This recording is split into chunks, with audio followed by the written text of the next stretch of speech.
ఈ రోజు రాత్రి ప్రసారం కాబోయే 'ఇల్లు ఇల్లాలు పిల్లలు' ఎపిసోడ్‌లో ఏమైందంటే, ప్రేమకి ప్రేమగా గోరుముద్దలు తినిపిస్తుంటాడు ధీరజ్. పొంగిపోతున్న ప్రేమను చూసి థాంక్స్ బావ అని అంటుంది ప్రేమ. ఏంటి నన్నే అన్నట్టుగా దిక్కులు వెతుక్కుంటాడు ధీరజ్.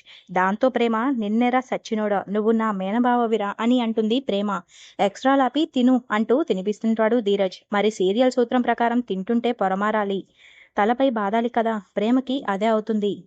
ధీరజ్ అదే చేస్తాడు. ఇక ఇద్దరూ కళ్ళలో కళ్ళు పెట్టి చూసుకుంటూ ఉంటారు. నువ్వు ఇంత ప్రేమని చూపిస్తుంటే ప్రాణం పోయినా నీ ప్రాణం కోసం తిరిగి వస్తుందనిపిస్తుంది అని అంటుంది ప్రేమ. ఇదే ప్రేమతో నూరేళ్లు చల్లగా ఉండరా అని చప్పట్లు కొట్టుకుంటూ వస్తుంది శారదాంబ. ఆమె వెంట ప్రేమ తల్లి రేవతి కూడా వస్తుంది. ఎలా ఉన్నావమ్మా అని రేవతి అంటే, నా లాంటి భర్త ఉంటే ఎందుకు బాగోదు అని తెగ బిల్డప్ కొడతాడు ధీరజ్. రేయ్ చిన్న మనవడా నువ్వు అసలే కోతివి. నా మనవరాల్ని ఎలా చూసుకుంటావో ఏమో అనుకున్నా కానీ పర్లేదు బాగానే చూసుకుంటున్నావు అని అంటుంది. అది సర్లే కానీ నువ్విక్కడికి రావడం మీ భద్రకాళి కూతురు భద్రావతి చూస్తే ఇల్లు పీకి పందిరేస్తుంది అని అంటాడు ధీరజ్. ఇక రేవతి ప్రేమని చూసి ఎమోషనల్ అవుతుంది. నీకు దూరంగా ఉండడం ఈ అమ్మ వల్ల కావడం లేదమ్మా అని అంటుంది.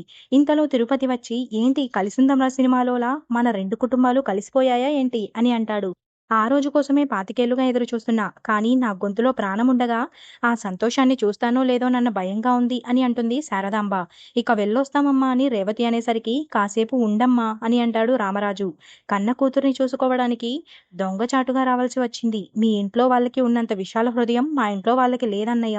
అదే ఉంటే మనం ఇలా శత్రువులుగా ఎందుకుండాల్సి వస్తుంది అని ఎమోషనల్ అవుతుంది రేవతి. అన్ని రోజులు ఒకేలా ఉండవమ్మా. కాలమే అన్నిటికీ సమాధానం చెప్తుంది అని అంటాడు రామరాజు. ఇక ప్రేమకి జాగ్రత్తలు చెప్పి వెళ్ళిపోతారు రేవతి శారదాంబలు. ఏంటో ఈ మధ్య మీకు ధైర్యం తన్నుకొచ్చేస్తోంది. ఆ ఇంటికి, ఈ ఇంటికి రహదారి వేస్తున్నారు అని తిరుపతి అంటాడు. ధైర్యమా నా బొంద! ఎక్కడ మీ అక్క, అన్నయ్య చూస్తారని భయంగా ఉంది అని అంటుంది రేవతి. ఆమె అనేలోపే చూసేస్తుంది భద్రావతి.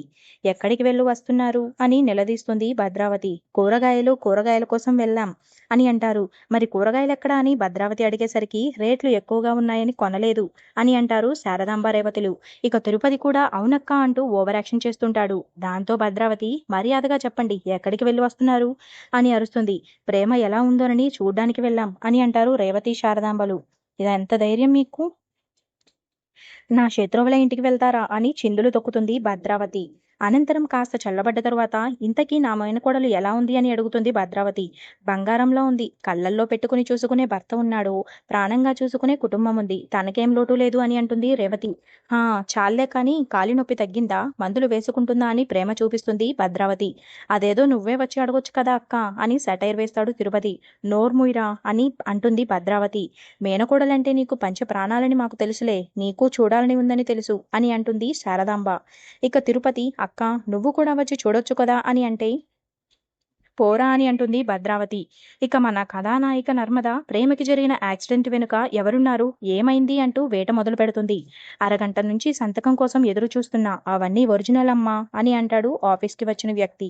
అయ్యో సారీ అండి నేను వేరే ఆలోచిస్తున్నా అంతే అంటూ సంతకం పెట్టేస్తుంది నర్మద. ఇక తన స్నేహితురాలు దివ్యతో ప్రేమకి జరిగిన యాక్సిడెంట్ గురించి చెప్తుంది. ఆ యాక్సిడెంట్ పై అనుమానం ఉంది. ఆ లారీ దొరకడం లేదు.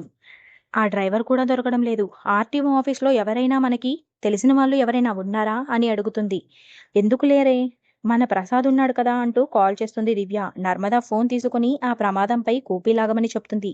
అటు శ్రీవల్లి ఆ యాక్సిడెంట్ చేయించింది మనమే అని తెలిసిపోయిందేమో అమ్మా అని భయపడుతూ ఉంటుంది. దాంతో భాగ్యం ఏంటే తెలిసేది? ఆ నర్మద వల్ల కాదు కదా! ఆ దేవుడి వల్ల కూడా కాదు. ఆ నర్మద మన గురించి తెలుసుకునేలోపు దాని కాపురాన్ని కూల్చేస్తా పదండి అంటూ నగల షాప్‌కి తీసుకుని వెళ్తుంది భాగ్యం. ఇక కూతురికి ఒంటి నిండా నగల్ని దించేస్తుంది భాగ్యం. వీటి ధర ఎంత అని అడిగితే 20,00,000 అని అంటాడు నగల షాప్ వాడు. ఓడియమ్మ 20,00,000ఏనా? ఆయన గారండి కొట్టేయండి అని అంటుంది భాగ్యం.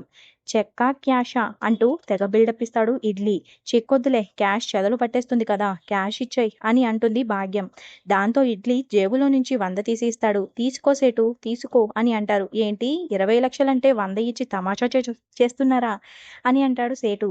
మిగతా బ్యాలెన్స్ రాసుకోండి. ఈమె ఎవరనుకుంటున్నావు? రామరాజు గారి కోడలు అని అంటుంది భాగ్యం. రామరాజు గారి కోడలా? అయితే ఆయనతో ఒక మాట చెప్పించండి ఇస్తాను అని అంటాడు నగల వ్యాపారి. అంటే ఆయన చెప్పాలంటావా? అయితే ఆయన రెండో కొడుకు కోడలు మీ దగ్గర నగలు తాకట్టు పెడితే మీరు 20,00,000 ఇచ్చారు కదా! మరి రామరాజు గారు చెప్తేనే ఇచ్చారా? అంటే మొదటి కోడలికి ఒక న్యాయం, రెండో కోడలికి మరో న్యాయమా అని అంటుంది భాగ్యం. వాళ్ళంటే గవర్నమెంట్ ఉద్యోగులు, తిరిగి ఇస్తారనే నమ్మకం ఉంది. మరి మీరు తీరుస్తారని ఏంటి నమ్మకం అని అంటాడు నగల వ్యాపారి.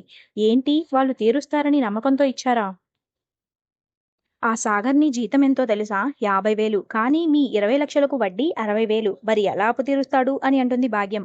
అయినా వచ్చిన జీతం మొత్తం మీకే ఇచ్చేస్తే మా మామయ్య గారు ఊరుకోరు. పైగా మీరు ఇచ్చిన డబ్బులతో ఉద్యోగం కొనుక్కున్నాడని మా మామయ్య గారు కోపంతో రగిలిపోతున్నారు. మీకు మొదటి నెల వడ్డీ కట్టలేదు, తర్వాత కూడా కట్టలేరు అని పుల్లపెట్టేస్తుంది భాగ్యం. మీరు చెప్పేది నిజమా? అని నగల వ్యాపారి అంటే నిజం నిప్పులాంటిదే కదా ఆగదు. మా ద్వారా నీ దగ్గరకు వచ్చింది. కాబట్టి నీ డబ్బులు కావాలంటే వెళ్లి రామరాజుని అడుగు. ఆయన తీర్చుతాడు అని పుల్లపెట్టి వెళ్ళిపోతారు భాగ్యం శ్రీవల్లిలు. దాంతో నగర వ్యాపారి ఆలోచనలో పడతాడు. ఎలా ఉంది మన బటర్‌ఫ్లై ఎఫెక్ట్ అంటూ చంకలు గుద్దేసుకుంటారు భాగ్యం శ్రీవల్లిలు. మొత్తానికి నర్మద అటు నుంచి నరుక్కుంటూ వస్తుంటే భాగ్యం ఇటు నుంచి పూడ్చుకుంటుంది.